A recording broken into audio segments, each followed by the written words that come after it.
Well, as you can see, it's a brand new introduction, which means we do have the new caravan. But that's not the topic of today's video. No, instead we're going to be talking about Trudgfest. So there's a number of things I need to talk to you about Trudgfest, and the first thing, let's get it straight off of my chest. You need to save the date, which is 29th of May to the 2nd of June 2019. That's the most important bit. Put it in your diary now, book it, save it, do whatever it is you need to do, but that's the date for the event next year. Now let me tell you about some of the changes which are going to take place for it. So the first change is it's going to be called something completely different. It's now going to be branded as Trudgfest, and the name really encapsulates everybody that enjoys touring. So be it in a caravan, be it in a motorhome, a trailer tent, a camper van, a tent, whatever it is that you do and you explore the great outdoors, I think the name reflects that. People who know me knew that I was never keen on that name because it sounded like I was an egotistical maniac, which I may be, but I was never keen for that name anyway.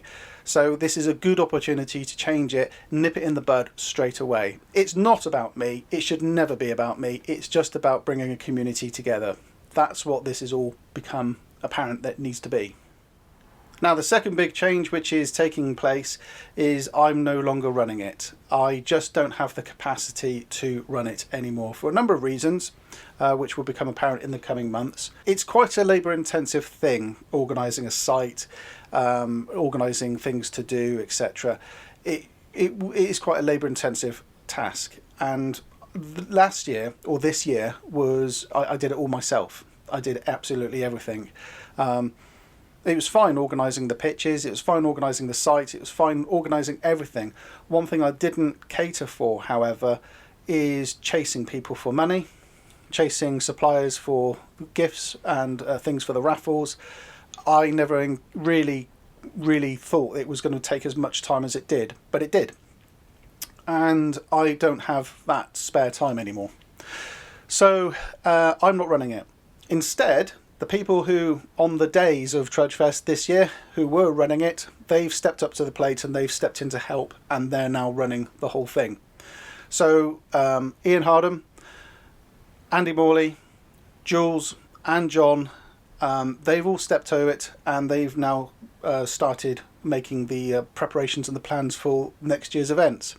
What I can tell you is that they've already secured the site.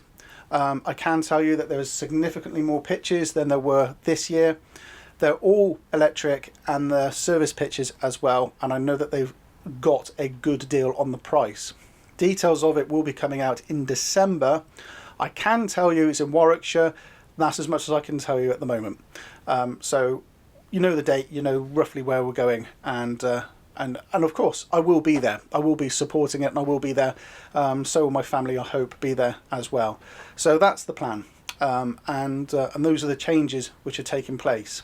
So although we've got those changes coming up, I want to make it clear that the actual event is not going to change too much. It's always a fear that people want to change things, make things bigger, better. You know, that's mankind, isn't it? You always want to make things better than what they actually were, and improve on things and move things forward. And I suppose I was guilty of that. After this year's event, I thought, let's make it bigger, let's make it better, let's do more things. And then somebody came up to me and they said, well, that's all well and good and lovely, but if you're going to do that, then, well, we just might as well go to another rally. And I thought, do you know what? That's true. This isn't a rally. It never was a rally. It was just an opportunity for us all to pitch up at the same site together and enjoy each other's company.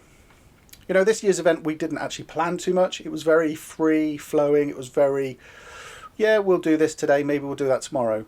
We did learn a lot. I learned a lot about how to maybe organise things a bit better, and how to make things more accessible to everybody. But by and large, everybody had a great time. In fact, I've not had a single negative comment about this year's event, which is lovely. So with that in mind, not a lot is going to change. Now, details about what the boys are going to be putting on and sorting out and arranging, that'll be coming out in the next few weeks, and keep your eye open for that. Now, in this year's event, we did raise an awful lot of cash for the Stroke Association, and next year we want to do even more. Chloe has already arranged, I think it's the Little Princesses Foundation, she's already arranged to have her long hair cut off so that can be turned into wigs for young children who have got cancer. It's a very worthy cause, and she's going to do that at the event.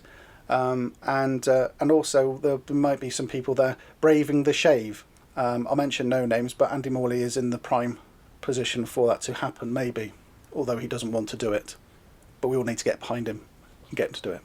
So there we go, guys. I hope that's useful for you. I hope that's a good update for you today. If you've got any questions or queries or comments, put them down below, and I'm sure we'll be able to help you. So thanks very much for watching. We'll see you next time. Take care now. Bye-bye.